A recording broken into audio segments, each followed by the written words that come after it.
Good afternoon, ladies and gentlemen. This is Nicholas Malson speaking, and I welcome you to yet another episode of my podcast where you and I will hopefully smile once again. To those who are listening to this podcast for the first time, welcome, and I hope you will enjoy your stay.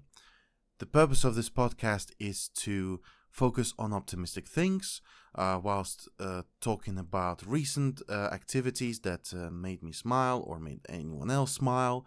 Also talking about self-improvement and just kind of developing yourself in any other way. And I hope that this episode, as well as the others, will bring you joy and give you some wisdom. If you have listened to this podcast before and decided to listen to this episode as well, welcome back. It is a pleasure to see you again. So, today's episode is going to be a bit of a catch-up. I have done an oopsie, I guess. That's the best way to call it. The reason why is because I have decided to make the previous episode as a spontaneous Q&A, and some of you or some of my friends have kindly managed to get me some questions to work with. Unfortunately, I have received some questions later, after I've already recorded and published the episode. So, with this being said, I would like to dedicate this episode in particular to a really good friend of mine by the name of Scott. I think most of you already know him. He runs a channel called Scotty's Running World, and he provides really good advice on running, jogging, and marathons. I would definitely suggest visiting his channel, especially now, because he has recently released a really well done video from his latest marathon that he ran about a few weeks ago now. And it was really, really good to see, what's he been up to and stuff like that. So I would definitely suggest watching his videos. I have left his channel link into my description box, so definitely check it out. So the episode is dedicated to him because he has provided some additional questions that I can definitely answer. He was able to provide one question for my previous episode, which was what would be your advice for someone who is naturally a pessimist. So if you're interested in my answer, please check my previous episode called Questions, which is number 25.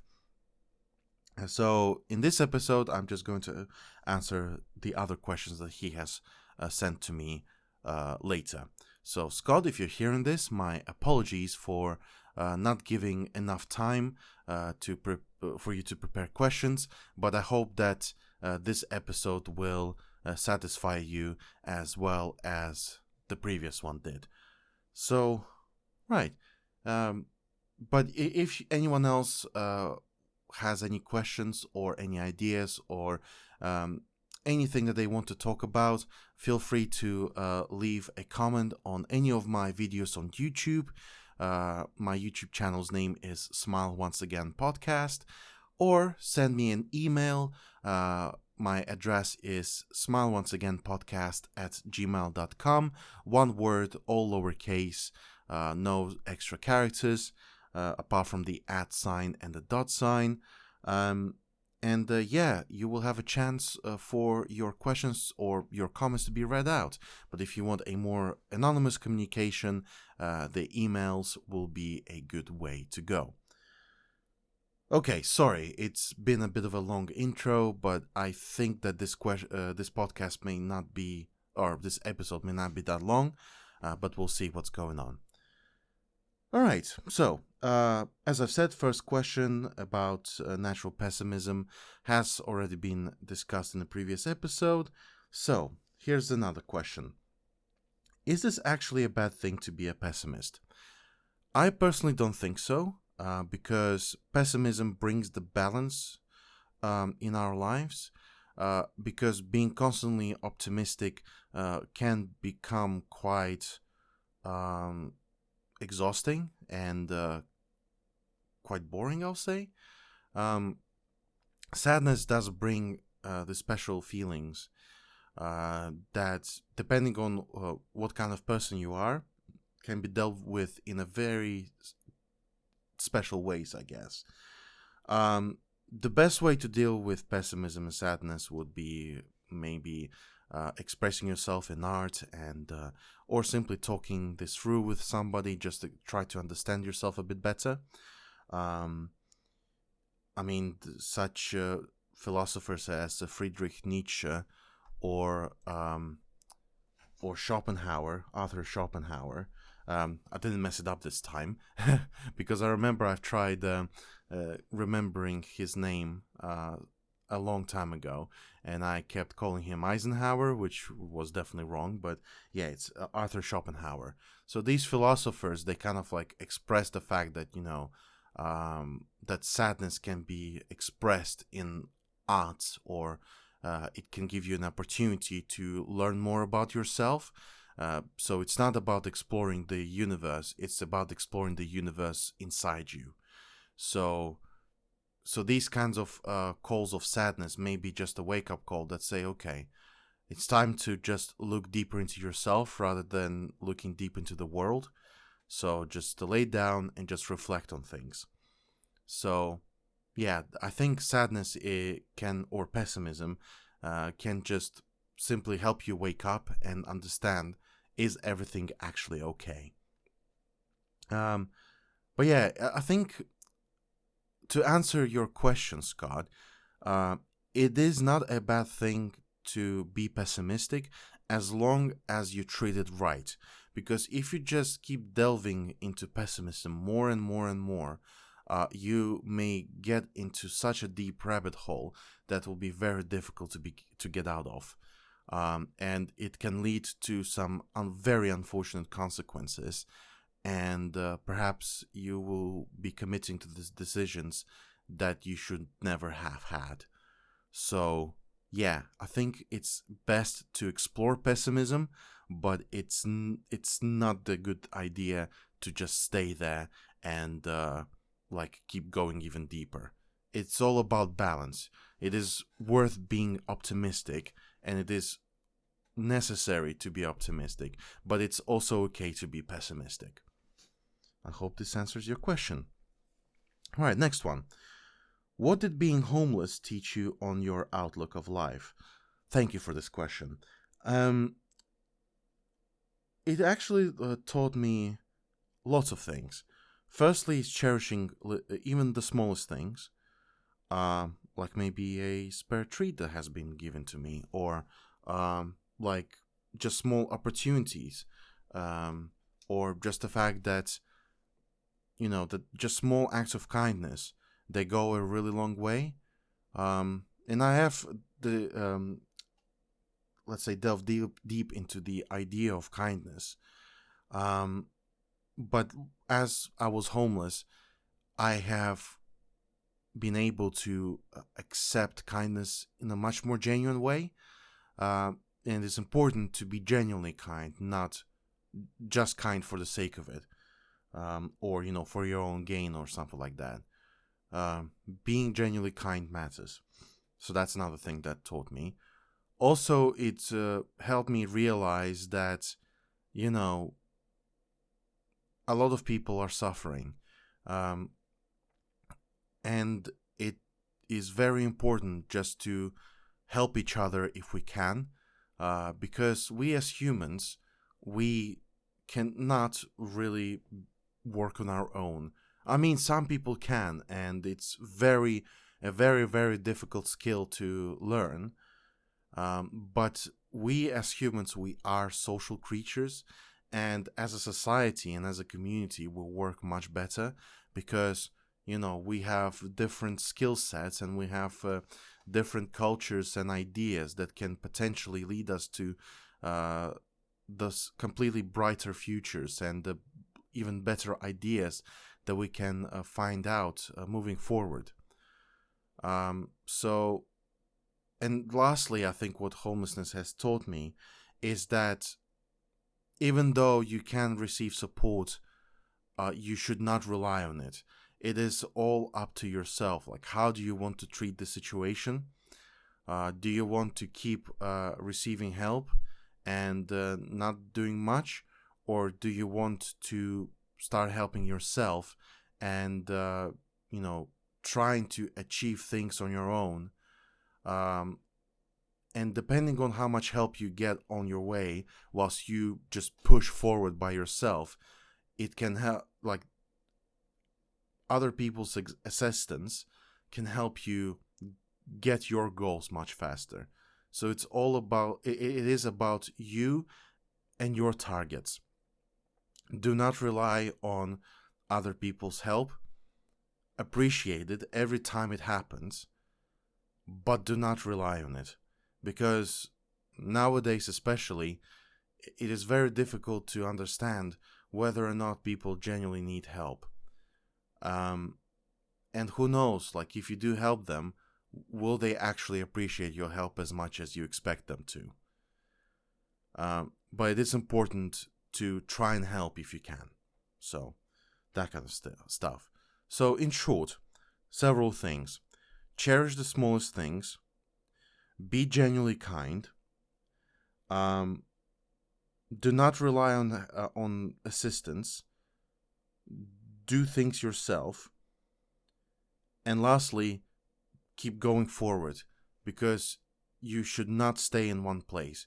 You should always fight until you reach the targets. And when you reach the targets, set the new ones.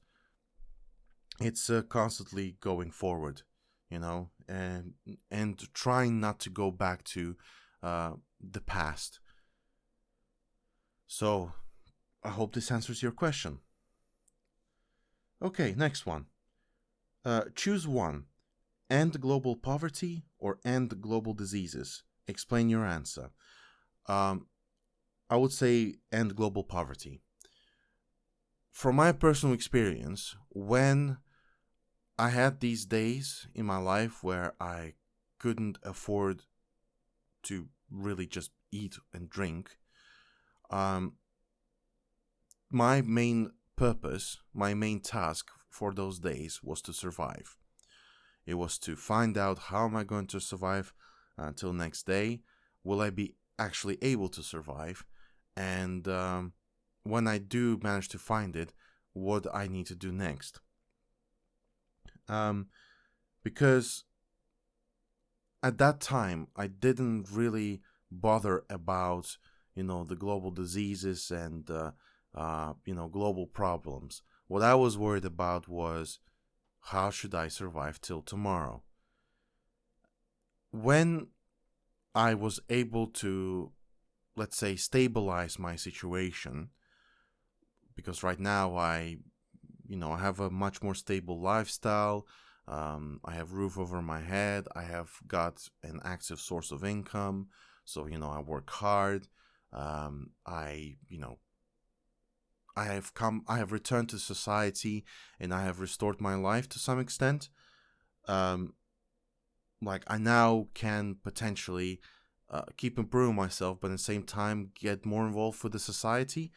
And when I do get involved with the society, I may potentially be a part of solving some problems that have been struggling, have been letting people struggle for quite a long time, only because I have sorted myself out.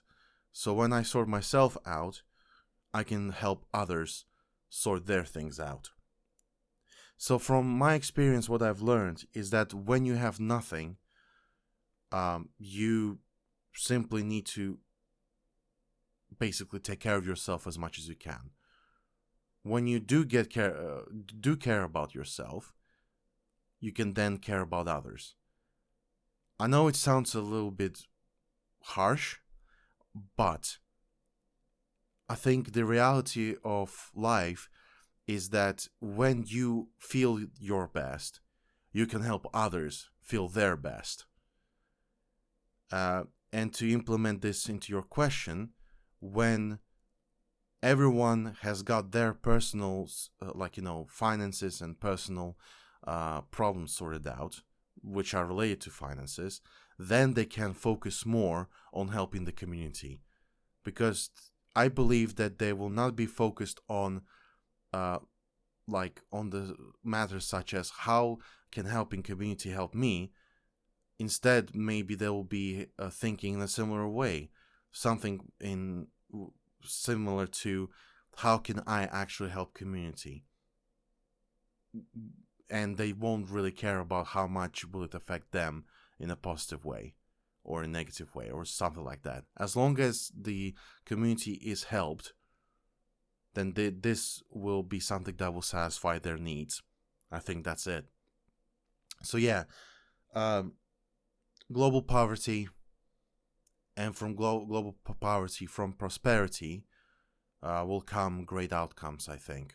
As long as people do not become greedy, because we always need to take control of ourselves, because having like a lot of wealth can lead to some very unfortunate things, especially when you get everything at once.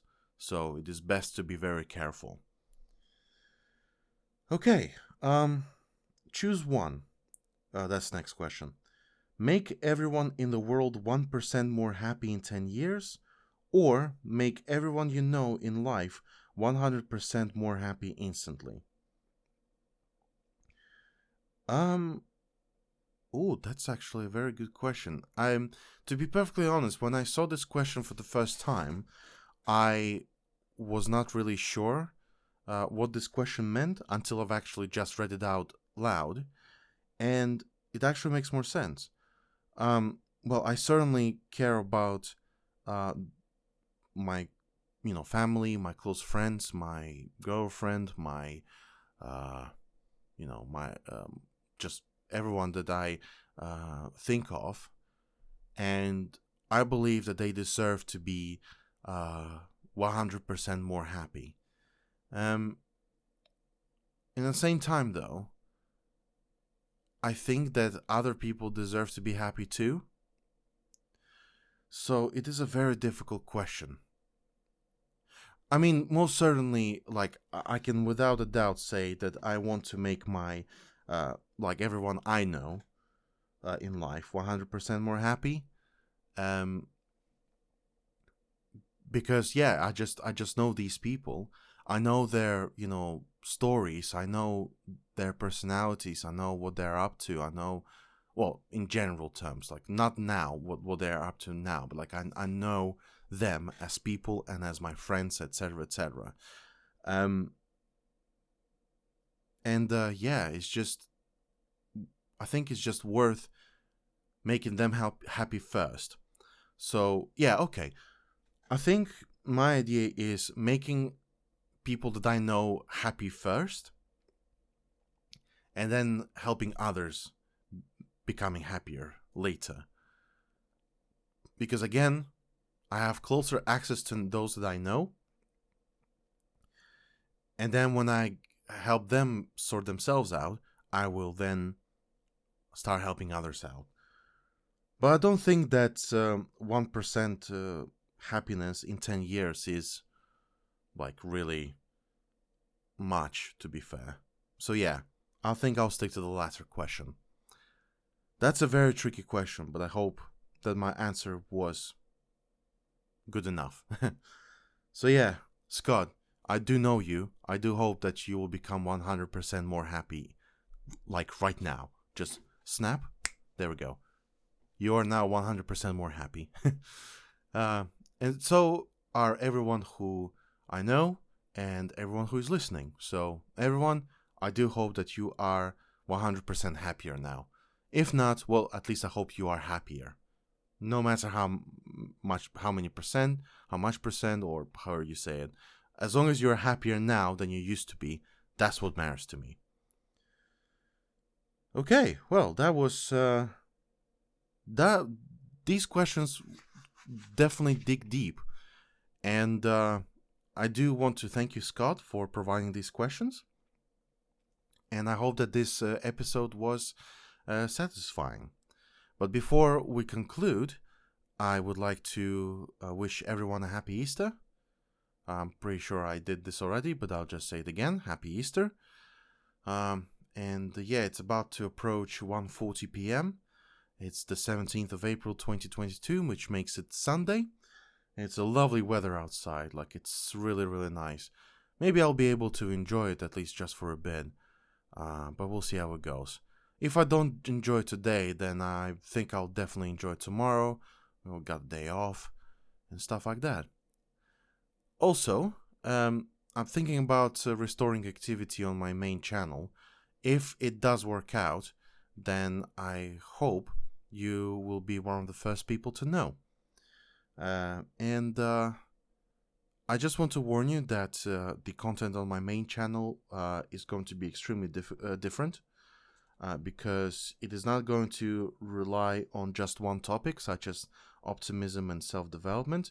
It will just basically be me, probably unfiltered, who knows? And I'm not sure if it will be safe for work as well. But don't worry, I'm not going to do anything extreme or something like that. Well, I mean, depends on what kind of extremities are we talking about. But certainly, like, nothing obviously bad, if you know what I'm talking about. Because, I definitely don't want to bring bad karma and such.